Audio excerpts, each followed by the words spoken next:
So I couldn't be happier making this review. Obviously this is Doom Patrol episode 2, the introduction of Cyborg in this episode, and all I have to say for this intro is if you're not watching this show already, what the hell are you doing? Go and watch the show right now. Stop what you're doing and watch this show.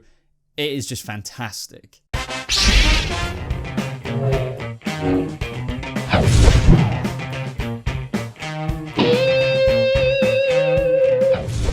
How's it going, guys? Welcome to a brand new Doom Patrol review. This is for episode 2. I plan on making this video a bit quicker than my first impression video, but this episode just continued the awesomeness I felt from episode 1 and the wackiness, the absolute just fantastic premiere they had, and just replicated it in episode 2 and just magnified it 1,000-fold. This episode was just wacky, crazy, everything like the first episode, but just more. And yeah, we're gonna get straight into this, so subscribe to the channel with notifications on to make sure you never miss out on the video, because you know what YouTube's like, it just doesn't like doing that. And also hit that thumbs up button because it really helps me out and just promotes this video more and lets YouTube know that you want to see more of this video. So what I appreciate about this episode, first of all, normally I don't always stay for recaps in shows, but of course this was voiced by Mr. Nobody. And now if you couldn't tell already, Mr. Nobody, I feel like they're just kind of exaggerating his powers and everything like that from the comics, but in a good way. Nothing bad about that. It is just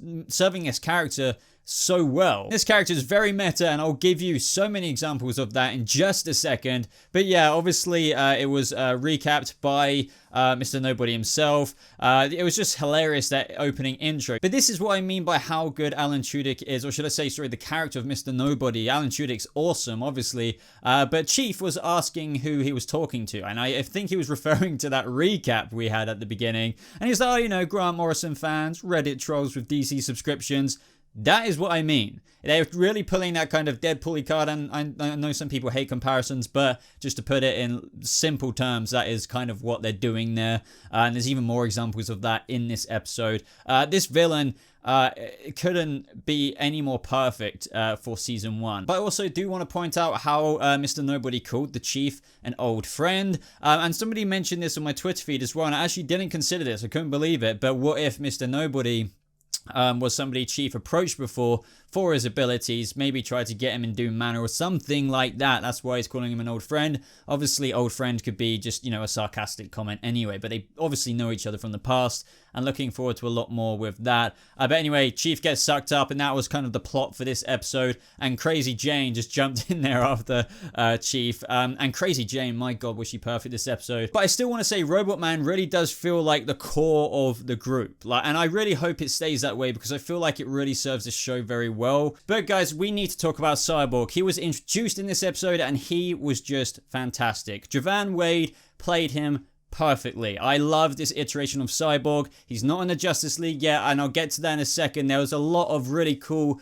you know, kind of Easter eggs in this episode. As you know, Titans did a lot of that, and we even got references to Titans in this episode as well. So what I loved about Cyborg is they gave him a great intro. There was a typical crime, and they were like forcing the lady to go to an ATM machine, and he was just talking to the robber, or the mugger, shall I say, through the ATM machine. For example, like, do you want to be rich, super rich, or Bruce Wayne rich? We even got like a Superboy drop in this episode as well. So if you have already seen this, I assume you have since you're watching this review, he's like pulling up crime for his like next place to go to, which is how he meets the Doom Patrol. And on the list of like crime results, or on the news or whatever, there was this report for this guy getting done for something Superboy has gone and done, because obviously he's escaped Cadmus Labs in the season finale of Titans. And I think this is exactly what it said. Father pleads not guilty to charges in I-94 crash that leads to 5 deaths. Claims naked man with dog hit his car. So yeah, you can just imagine Superboy has just literally been walking up and down there with Crypto, and then yeah, this poor guy's getting blamed for it.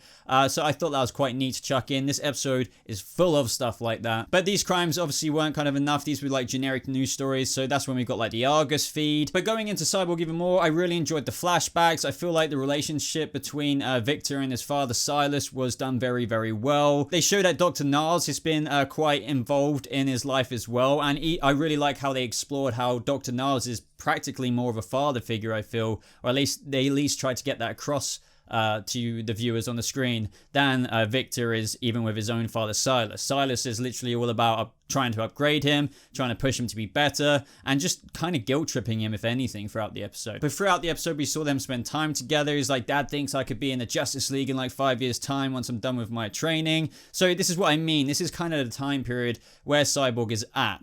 He obviously will be in the Justice League, we know that, and he's really, really badass as it is, and he's even got quite a name for himself in Detroit, but, you know, he's not quite at that level yet. But they definitely do make remarks throughout this episode where, for example, when Mr. Nobody was putting them through the fantasies at the end, he didn't even bother with Cyborg because he basically insinuated he's been through stuff like that before, whereas the Doom Patrol members, or like Robotman and everyone else, aren't exactly kind of trained like Victor is. But naturally, as I kind of mentioned at the beginning of this video, the character struggles. This is what Doom Patrol is all about, right? Everyone is like a circus freak, air quotes there, in their own way. So, you know, for example, Elastigirl feeling kind of crap about herself, looking at herself kind of melt into blobs. We have Larry, who is just rage quitting everything at the beginning of this episode and kind of throughout, trying to escape and just have nothing to do with everything that the Doom Patrol is. And then also we had Cliff Steele just like making sandwiches for Crazy Jane and still getting flashbacks of his daughter. Man, I'm really enjoying this and each character so much. One of my favorite moments in the episode is quite literally when Cyborg and Robotman meet. I mean, this is what I mean. So Robotman is the MVP of the Doom Patrol. He's like the only one he's not exactly screaming, I want to be a hero, but he's the only one who is acting like a hero, trying to do that. So watching him try and self-contain Cloverton, that whole incident that happened with Mr. Nobody by himself chasing after that donkey, was just so funny. I felt like their chemistry together, or the lines at least they had between Javan Wade and Brendan Fraser, was just hilarious. I think my favorite line that Robotman used to describe Cyborg was like punk ass robo tween. I just lost it at that point. This is where we need to explore quite deeper into the donkey, literally, because the donkey got revealed as like this keyhole, or like a portal, if you will, or like a door to this place, which I believe is the underground, because we learned so much about Crazy Jane and insinuated that some of her personalities, well, some of them are outright kind of like, you know, crazy,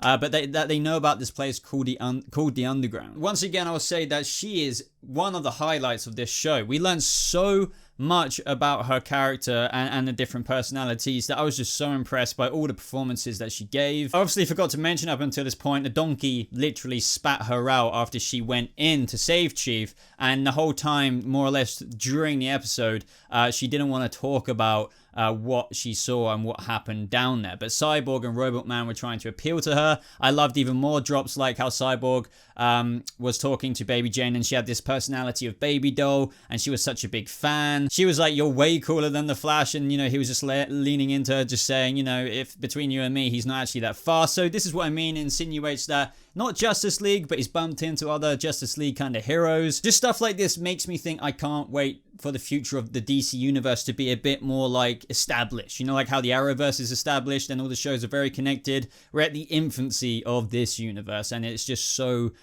exciting to see where this is going to go. So a second ago I said, you know, we've learned so much more about Crazy Jane, and there was this one moment in the episode where Robotman tried to understand her a little bit better, and he did that through looking at Chief interviewing Crazy Jane, and they were talking about Katie, who doesn't come out that much, and this is where the talk of the underground happened, and I think that's going to be quite a big thing this season, because Chief was very interested in it. But essentially this is where Robotman was kind of looking at everything the Chief was kind of decoding about Crazy Jane, and some of the names on the list were like the Sun Eater, Hammerhead, Silver Tongue, the Weird Sisters, Sun Daddy, Busy Lizzie Borden, Bubble, Rainbrain, Mary Andrew, Jackstraw, Sylvia, the Hangman's Daughter, which we've seen before, and a bunch more. They even, I think he wrote on the mapping board as well, like new personalities can form as well.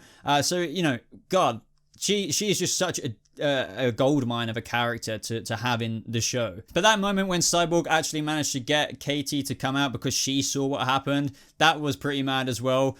She literally, correct me if I'm wrong, is very similar to Cyborg, can fly around, send fire blasts and everything like that. I feel like Crazy Jane is going to be very important this season. Anyway, though, brushing past a little bit of that, back to the donkey being like the port key. It's not Harry Potter, what am I thinking about? They get Elastigirl to kind of reluctantly reluctantly agreed to go in there in a trash bag. She can like blob her way through the donkey, but that led everyone to go in there.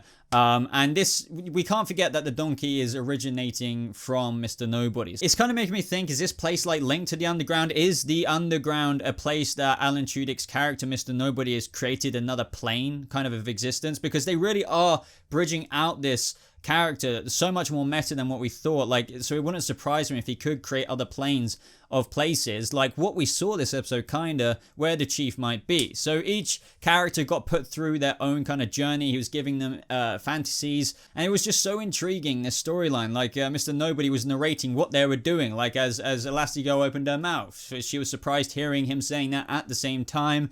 I think Alan Tudyk's character, Mr. Nobody, he stopped saying Alan Tudyk. It all goes back to that line about what Chief said on the bus. I am paraphrasing here, but he said something like, "You still think you're in control of everything, don't you?" And he's like, "Well, I haven't seen any evidence to the contrary." So obviously Mr. Nobody has this huge god complex, and it may appear that he can control absolutely everything, but it's probably the case that he can't. But everything and his abilities and his capabilities of his abilities do seem like that's the case, especially with what we saw this episode, with what he put each character through, giving them their fantasies, and then, for example, with Cyborg, what I mentioned earlier, he didn't even bother that with him. It was kind of showing the accident he went through to become Cyborg, and then, yeah, that was pretty messed up. It was more of like a flex, saying like, this is what I can do, but I'm going to let you all live. But the bottom line is that Victor Stone, or Vic in this case, concluded that he must be scared of them, because at the end of the day, he let them all go. He says, "You are all in my mercy." Even Cloverton, I need to remember that, got rebuilt. But this is kind of making me think, was that real? Now, yes, you may say, but the world saw that. That's how Cyborg even went there. But at the same time, he could have fooled the whole world. This could be how powerful Mr. Nobody is. I am kind of leaning more towards the fact that he can reality manipulate, if that makes sense, rather than that actually did get torn down and he just literally rebuilt it all. If that's the case, then my god, this guy is almost godlike level power, and how is everyone got to stop him? And this is what I mean, guys. Like, just listen to what I'm saying. This is an absolutely insane storyline, that where you think, okay, let's shoot this TV show. Nah, that's not going to be done. We can't do that. I would almost walk away from that if I was some 10-year, 20-year experienced director. But no, these people are making it work, and they are making it work to the point where this is currently my favorite DC TV show I will be looking forward to each week. Maybe premature to say that, but we have now watched basically 2 hours worth of episodes, content of this show, and I am absolutely awestruck. Quite liked how Negative Man's like negative energy essence like saved them all from that, and also liked, you know, going back to the character struggles, bringing that again. I feel like this is a theme I'm going to keep bringing up throughout the episode reviews.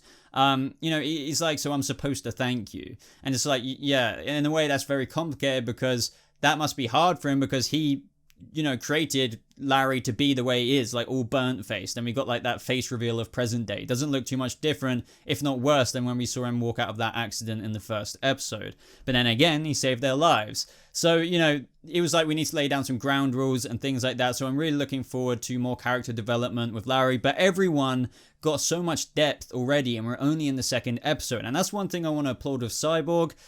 You know, especially that line he gave when he's like, "What you're doing won't work on me," like Mr. Nobody, in terms of showing him the accident that killed his mother as well, and how I think about this every single night before I go to bed, blah, blah, blah. Like, this episode gave such an origin and in-depth character, you know, explanation behind Cyborg already, and that's just incredible. But that painting at the end as well by Crazy Jane is very, very fascinating. So maybe one of her personalities has the ability to like predict the future, or maybe this is what she saw when she jumped in that she wasn't talking about, but you could tell that Cyborg was upgraded. Now, throughout this episode, they made it quite a point that Cyborg could be upgraded even further. I've commented before how he doesn't really have his like chin strap or the other side of his head in terms of like what he has got in terms of his cybernetics already. And yeah, I just feel like he's going to get upgraded, and that version of him is blatantly a future version of Cyborg, where he's a lot more looking like his Justice League self.